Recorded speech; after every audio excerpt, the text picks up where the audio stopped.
Assalamualaikum warahmatullahi wabarakatuh. Halo semuanya, pada kesempatan kali ini, saya dan teman-teman saya dari kelompok 5 akan menjelaskan tentang teks biografi. Sebelum melanjutkan ke materi, saya akan memperkenalkan diri saya dan juga anggota dari kelompok kami. Perkenalkan, nama saya Muhammad Faril Arfi Putra Hawaring, nomor absen 19. Kemudian ada Anggi Tiaretno Dewanti, nomor absen 3. Ada Aryana Radipa Oktaviano, nomor absen 4. Ada Reviano Bagas Widyasena, nomor absen 27. Kemudian Rafa Janitra Isaura, nomor absen 28.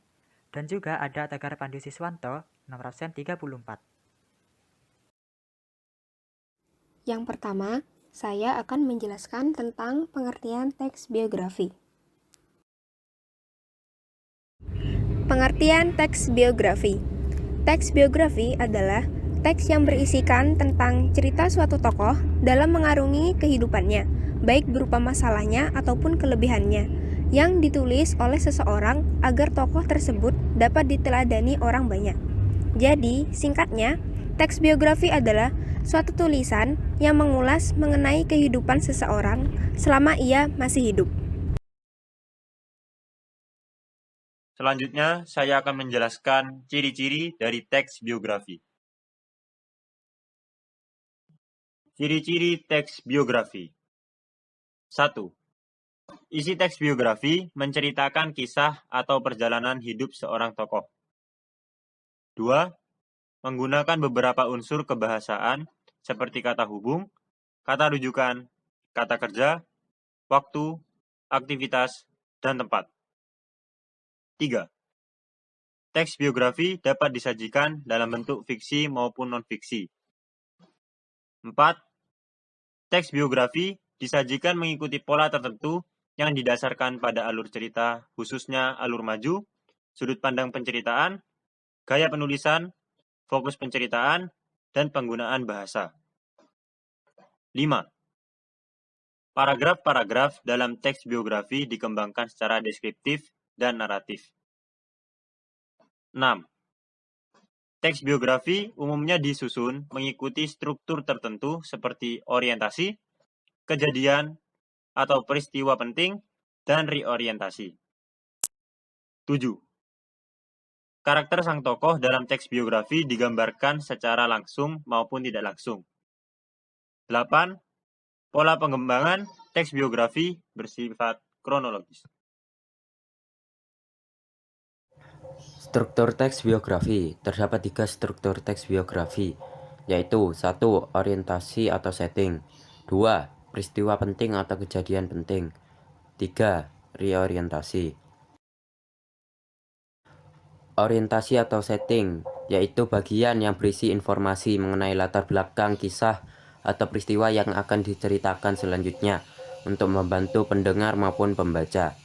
Informasi yang dimaksud berkenan dengan siapa, kapan, di mana, dan bagaimana. Peristiwa penting atau kejadian penting. Bagian ini berisi rangkaian peristiwa yang disusun secara kronologis, menurut urutan waktu, yang meliputi kejadian-kejadian utama yang dialami oleh para tokoh. Dalam bagian ini mungkin pula disertakan komentar-komentar pencerita pada beberapa bagiannya. Reorientasi, yaitu pada bagian ini merupakan bagian penutup dari biografi yang berisi komentar evaluatif atau pernyataan simpulan mengenai rangkaian peristiwa yang telah diceritakan sebelumnya. Bagian ini sifatnya opsional yang mungkin ada atau tidak ada dalam teks biografi.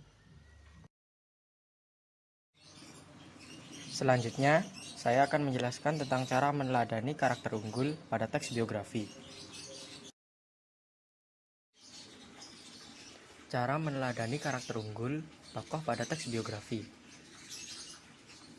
Tokoh yang riwayat hidupnya dituliskan dalam biografi biasanya memiliki kepribadian unggul dibandingkan dengan orang lain. Kepribadian unggul inilah yang mampu mengantarkan seseorang untuk mencapai keberhasilan dalam kehidupannya. Untuk dapat mengidentifikasi kepribadian unggul seseorang, kita dapat melihatnya dari permasalahan yang dialami tokoh dan bagaimana cara menghadapi permasalahan tersebut. Selain itu, kita juga bisa melihatnya dari sikap baik atau positif yang dimiliki oleh tokoh. Cara kita meneladani karakter unggul tersebut yaitu dengan menerapkannya dalam kehidupan sehari-hari. Yang terakhir, saya akan menjelaskan tentang kaidah kebahasaan teks biografi. Pembahasan selanjutnya tentang kaidah kebahasaan teks biografi. Kaidah kebahasaan teks biografi sebagai berikut. Yang pertama, menggunakan prominal atau kata ganti. Prominal merupakan kata yang digunakan untuk menggantikan kata benda atau menamai seseorang atau sesuatu secara langsung. Misalnya, ia, beliau, mereka, nya, kita, dan kami. 2. Menggunakan kata kerja. Ada beberapa kata kerja yang digunakan dalam teks biografi, yaitu kata kerja material, kata kerja pasif, dan kata kerja mental. Kata kerja material merupakan kata kerja yang menunjukkan aktivitas atau perbuatan nyata yang dilakukan oleh partisipan. Contohnya, membaca, berjalan, belajar, menulis, memukul, dan lain-lain. Kata kerja pasif merupakan kata kerja yang digunakan untuk menjelaskan peristiwa yang dialami tokoh sebagai subjek yang diceritakan. Contoh kata kerja pasif antara lain diberi, ditugaskan, dipilih, dan lain-lain. Kata kerja mental merupakan kata kerja yang berhubungan dengan aktivitas mental dalam rangka penggambaran peran tokoh. Contoh kata kerja mental: memahami, menyetujui, menginspirasi, mencintai, dan lain-lain. Kaidah kebahasaan selanjutnya adalah menggunakan kata acuan. Penggunaan kata acuan untuk menghindari pengulangan kata yang sama secara terus-menerus. Misalnya, hal ini dan peristiwa tersebut. Selanjutnya, menggunakan kata-kata yang menunjukkan kejadian, keadaan, cara, waktu, dan tempat. Kaidah kebahasaan yang kelima, menggunakan konjungsi temporal. Konjungsi temporal merupakan kata hubung yang menyatakan rangkaian peristiwa secara kronologis, berurutan sesuai waktu.